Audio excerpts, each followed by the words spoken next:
ஓம் ஸ்ரீ குருபியோ நமக. ஓம் ஸ்ரீ மகா பெரியவா சரணம். ஜூன் 15 இன்னைய தினம் ஆனி மாதத்தோட முதல் நாள். ஒரு மாத பிறப்பும் ரொம்ப விசேஷகரமான பிறப்பாவே இருக்கு.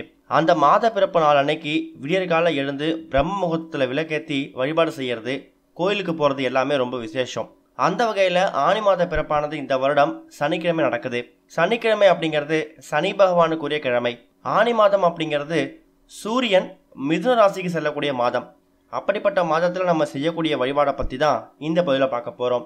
இந்த ஆனி மாதத்தில் சந்திரன் கேது கூடயும் சூரியன் புதன் அப்புறம் சுக்கிரனோடையும் சேர்ந்து இருக்காங்க. அது மட்டும் இல்லாமல் சனிக்கிழமை இந்த ஆனி மாதம் பிறக்குது.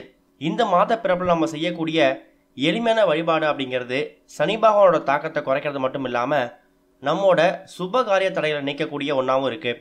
அப்படிப்பட்ட ஒரு வழிபாட்டை பற்றி இப்போ தெரிஞ்சுக்கலாம். பொதுவாகவே ஆனி மாதம் அப்படிங்கிறது ஒரு சில பேர் வீட்டுக்கு பால் காய்ச்சறதோ சுப நிகழ்ச்சிகள் செய்யல ஆர்வம் காட்டாமல் இருப்பாங்க. காரணம், இந்த மாதம் தான் தேவர்களோட பிரம்ம முகூர்த்த நேரம் முடியும் மாதமாக இருக்குதாம். அதனால் இந்த மாதத்தில் அந்த அளவுக்கு சுபகாரியம் நடக்க தவிர்க்கிறது நல்லதுன்னு சொல்லிட்டு இருப்பாங்க. ஆனால் ஆனி மாத பிறப்பாக இருக்கக்கூடிய சனிக்கிழமை அன்னைக்கு காலையில் எழுந்து சுத்தபத்தமாக குளிச்சு முடிச்சுட்டு வீட்டோட பூஜை அறையில் விளக்கேற்றி வச்சுடுங்க. சாமி கும்பிடணும். அதுக்கப்புறமா காலையில் சாப்பாடு செஞ்சு எச்சில் படாத சாப்பாட்டை அதில் கொஞ்சமாக நெய் ஊற்றி நல்லெண்ணெய் சேர்த்து கருப்பியல் கலந்து காகத்துக்கு தானமாக கொடுக்கணும். முடிஞ்சவங்க இன்னைக்கு தினம் பசுமாட்டுக்கு தங்களால் முடிஞ்ச அளவுக்கு தானம் பண்ணுங்க. அது மட்டும் இல்லை, இன்னைய தினம் கோவிலுக்கு போயிட்டு அங்கே வரக்கூடிய பக்தர்களுக்கு அன்னதானமும் போடுங்க. இப்படி கொடுக்கறது மூலயமா வாழ்க்கையில் இருக்கக்கூடிய சுப காரிய தடைகள் எல்லாமே விலகி குழந்தை பேரு, புது வீடு, இல்லம், திருமண தடை, இப்படி பல பிரச்சனைகளுக்கு ஒரு முடிவு கிடைக்கும். அது மட்டும் இல்லை, இன்னைய தினம் ரொம்ப ஒரு முக்கியமான வழிபாடாக இருக்கக்கூடியது முன்னோர்கள் வழிபாடு.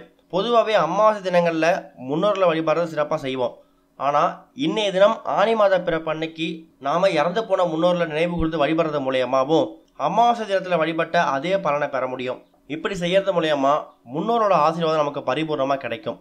வாழ்க்கையில் இருக்கக்கூடிய தடைகள் நீங்கும். ரொம்ப எளிமையான இந்த வழிபாட்டை செய்கிறவங்களுக்கு வாழ்க்கையில் இருக்கக்கூடிய சுபகாரிய தடைகள் விலகும்.